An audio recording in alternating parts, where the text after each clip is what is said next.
All right, so we're going to look at lecture 21, which is looking at the dot product between two vectors. So some prior knowledge for this will be the previous two lectures.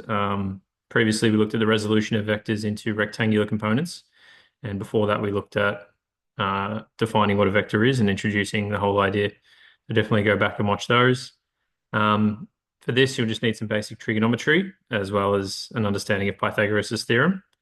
And the key concepts we'll cover are the definition of the dot product, the geometric definition of the dot product. So sort of two ways we can define it, properties of the dot product, and then finding an angle between two vectors. So let's jump into it and have a look. So in another video, I've proved the dot product and where it comes from and talk about it in a bit more detail there. But for this video, we're just going to define what the dot product is and then just do an example. But I'll put a link below if you want to have a more rigorous understanding of where it comes from. So the dot product is sometimes known as a scalar product. And in 3 dimensions, we define the dot product as this. If you've got some vector u, and that's equal to u1 multiplied by the unit vector in the x direction, which we call I, plus u2 multiplied by the unit vector in the j direction, plus u3 multiplied by the unit vector in the k direction. You've got a vector pointing somewhere in 3-dimensional space, and these u1, u2, and u3 are an element of real numbers. So it's essentially scaling up your x, y, and z vectors and then adding them together to find any point in 3-dimensional space. Similarly, you've got another vector v1i plus v2j plus 3v3k. And if this is just the definition of the dot product, if you want to take the dot product between those vectors, you get u dotted with v is u1 by v1 plus u2 multiplied by v2 plus u3 multiplied by v3. Okay, I haven't really spoken about what the dot product is. It's essentially a measure of how much two vectors are pointing in the same direction, but also taking into account their size. So the result of taking the dot product is a scalar quantity. It's just a number. It's not a vector. So if we just do an example, let's imagine we've got some vector u equals 2i minus 3j plus k. If we come over to the 3D viewer here, that's this red vector here. It's got a x coordinate of 2, a y coordinate of -3, and a z coordinate of 1.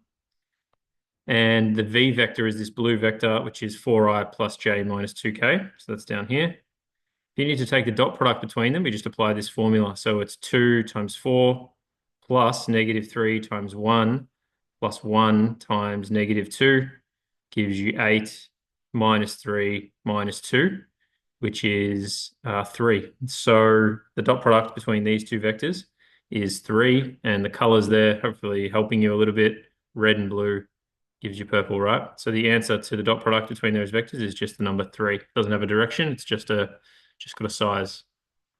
Okay, so that's the definition of the dot product. If we want to look at the definition of the dot product geometrically, we can do it like this. So for the same vectors u and v, somewhere in space, we have that u dotted with v is equal to the magnitude of u multiplied by the magnitude of v multiplied by cosine of the angle between them, where theta is the angle between u and v. So again, let's look at an example. This time we're going to do an example in 2-dimensional space, although we could do the same thing in 3-dimensional space. So let's look. We've got some u vector, which is 3i plus 4j, and v equals 2i plus j. What we're going to need in order to compute the dot product using this formula is we're going to need to know the magnitudes, and we're going to need to know the angle between them, or cosine of the angle between them. So that's the information that's given here. So we calculate the magnitudes of vector u. Remember, this is just going to create a right angle triangle. So that's this vector here, 3, 4. And if we make a right angle triangle out of that and then apply Pythagoras' theorem, you'll get that this length here of the hypotenuse is a length of 5. Same logic for this vector here. You'll get that the hypotenuse of this vector, or the length of this vector, is the square root of 5. And then the question is sort of telling us that the cosine of the angle between them is 2 on root 5. So this is given in the question here. We'll talk about how we can work that out in a moment, but let's just assume that we were told that this angle is in here. And then by taking the cosine inverse, taking a cosine of that angle, whatever that is, it tells us cosine of that angle, which in this case is 2 on root 5. And then, so then we're just applying this rule. So it's going to be 5 which is the magnitude of u, multiplied by root 5, which is the magnitude of v, multiplied by cosine of the angle between them, which is 2 on root 5. The root 5 here and the root 5 here are going to cancel out, so you're just going to get 5 times 2, which is 10. Okay, and then just to do a bit of a sanity check here, just using the previous definition we had, remember, we just multiply the coefficients of the I vector respectively and add them together. So 3 times 2 plus 4 times 1 gives us 6 plus 4, which is 10. So obviously we can see that it works in both cases. The dot product between these two vectors is 10. And again, it's sort of a measure of how much they're pointing in the same direction. A larger dot product means they're pointing in the same direction. If they're at right angles, the dot product will go to right angles. The dot product will go to 0 because they're not at all pointing in the same direction. Okay, let's have a look at some properties of the dot product. So just like we had properties of vectors, we've just now got properties of this new function that we've learned, right? The dot product is just something new we've learned. So it's commutative. So that means the dot product between vectors u and v is the same as the dot product between v and u. It's distributive as well. So u dotted with v plus w, where w is some other new vector now, is equal to the dot product between u and v plus the dot product between u and w. Okay, and then we've got what's called compatibility with scalar multiplication. So if we take k multiplied by the dot product of u and v, it's equal to k multiplied by u dotted with v, or u multiplied by u dotted with k multiplied by v. So you gotta be careful here now. These dots represent the dot product, not just multiplication. So obviously when the letters are together, that just means multiplication. But when there's this dot here now, that means we're taking this well-defined function between two vectors, which we call the scalar product or the dot product. Okay, and the scalar product or the dot product with 0 is like this, but notice that it equals 0, just the number 0. Remember, the result of the dot product is just a scalar quantity. So if you take some vector u and you dot it with the 0 vector, which has no magnitude and is centered at the origin, then you'll get the number 0 for the dot product.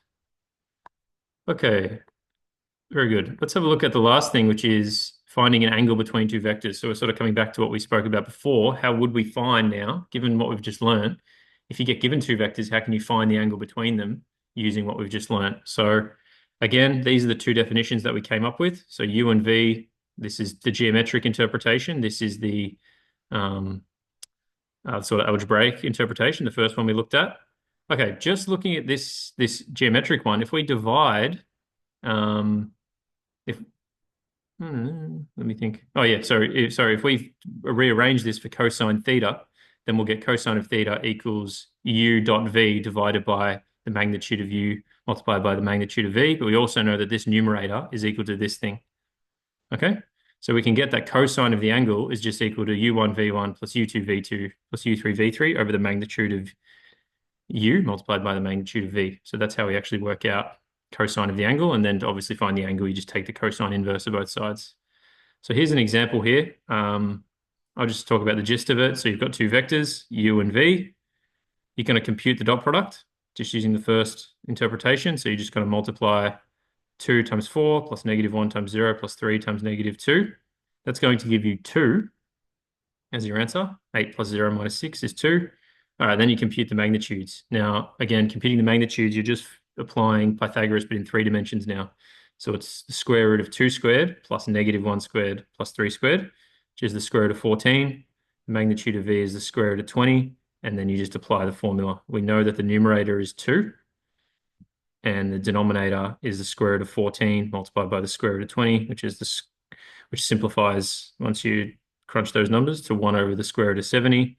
And then so cosine of theta equals 1 over the square root of 70. To find the angle, you take cosine inverse of both sides, and you get 83.14 degrees approximately. And there it is. Isn't that pretty cool? If we have these vectors u and v, if I can get this to work, ignore that other thing that's popping up.